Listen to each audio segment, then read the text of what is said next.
buddy from work's got this new Silverado. He's wanting to lift her up. Picked up some rough country 3.5-inch lift.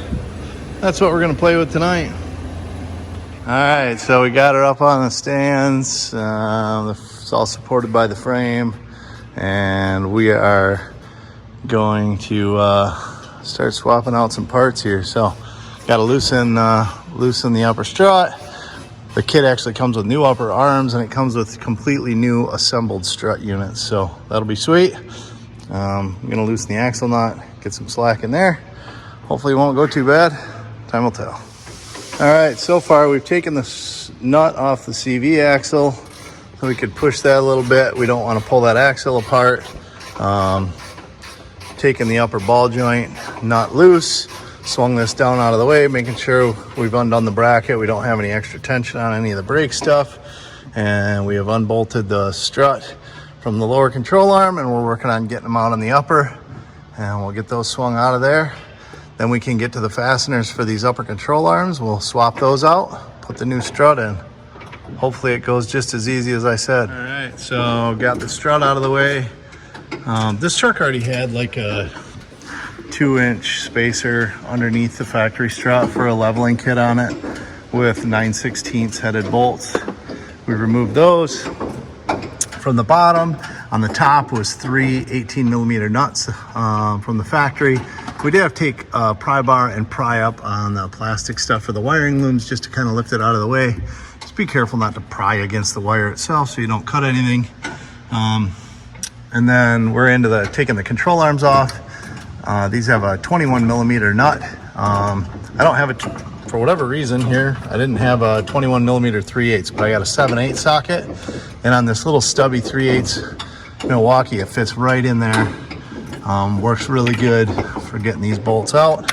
So we're gonna get these out of the way and we'll get this control arm swapped. All right, so here you can see the difference between the upper control arms, this being our new rough country arm, this being the stock arm.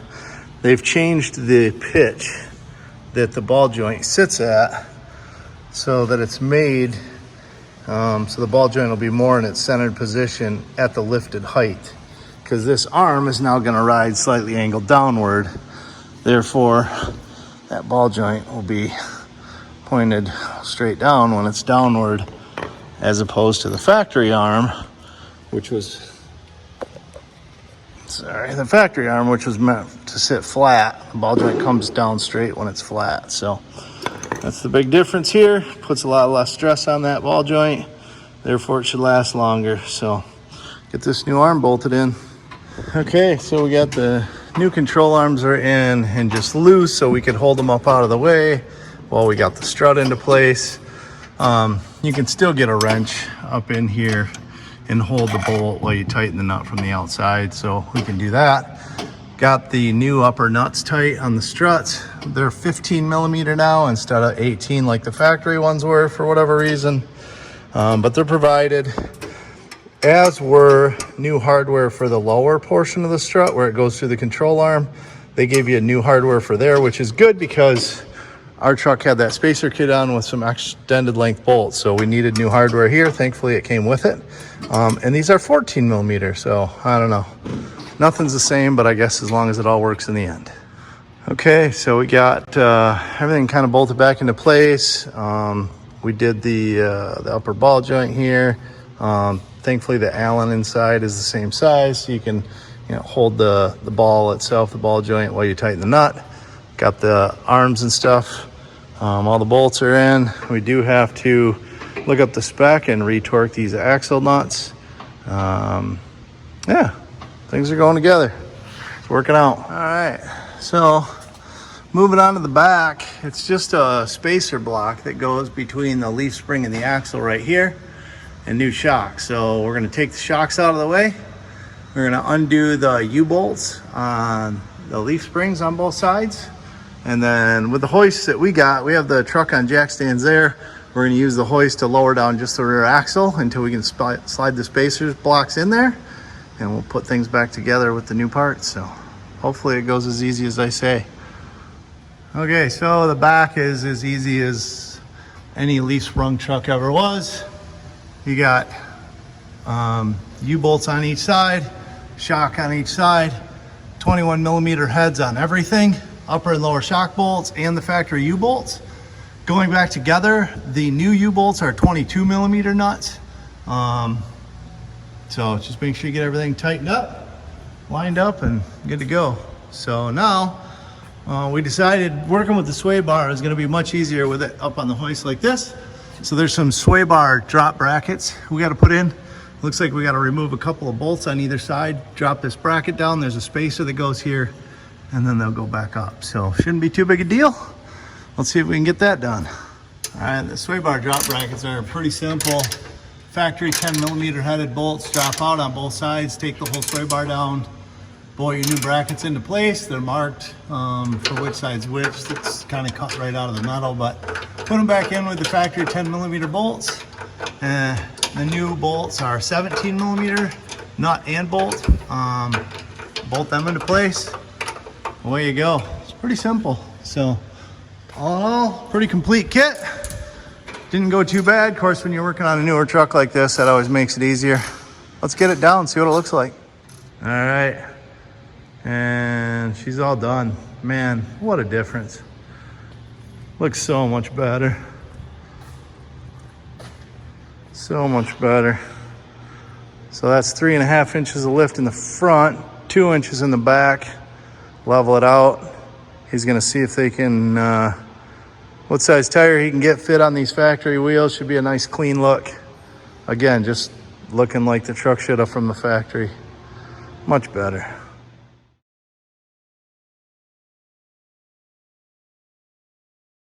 So we got the lift kit done, and now I'm at Mr. Post's house. Apparently he's got some Honda Civic or something with some issues that he needs help with. So just another lazy day for me. I've been at Chris's house like a minute, and the brown Santa is here. He's always ordering cool car stuff. He's not even telling me what he's got coming. I don't even know what it is. He orders so much cool car stuff, he doesn't even know what he has coming. I love it. So he's got like a 03 SI here that apparently needs a radiator and some brake work.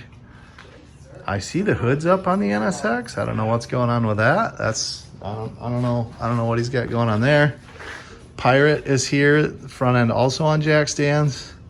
He has a lot of things going on. Like I'm not sure what exactly he has going on, but he has a lot going on all the time. So, Mr. Post, what's going on with Pirate here? Why is the front on jack stands? Oh, because I burn up the front left tire fairly rapidly. Okay. Back like one day. So just the left? Front left, because that's where all the load goes. Yeah. The track is notoriously a lot of right-hand turns, so yeah. Yeah, so that's getting a new tire. Okay. I bought an extra wheel, so it's like, how long are they going to be making these for? So I got an extra right. tire on that, so I'll have a spare. You know what's rad? Look at the Hello Kitty Pirate on the hood. How rad is that? That's pretty rad. Okay, so why is the hood up on the NSX? Oh, it's just charger. Oh, okay. All right. Just keep the battery topped off? Yeah. Are we all signed up? Are we going to the Cherry Festival car show this weekend? Or are we just going to go down there and walk around and look at stuff on Saturday? Oh, great. I'll be at Gingerman. Oh, right away. Next 3 weekends. Next 3 weekends? I can't keep up with this guy anymore. And then we got this Civic. So it's not even your Civic. It's not even a family member's Civic. No. You're like me. You get involved in so many projects. I was like...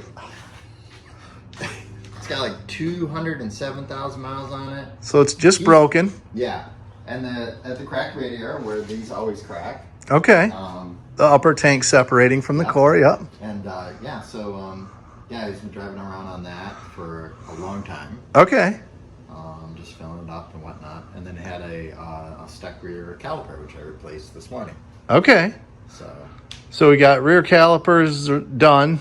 Are they bled or we got to bleed them?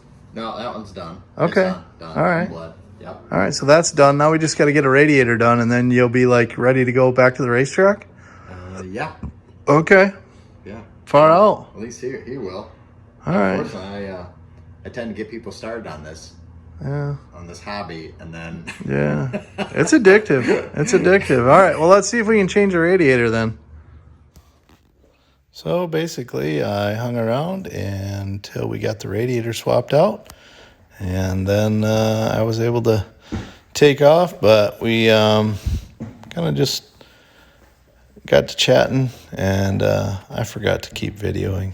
But we had a great time. It was good to catch up with Chris. Hadn't seen him in a while, and project didn't go too bad. So thanks for watching.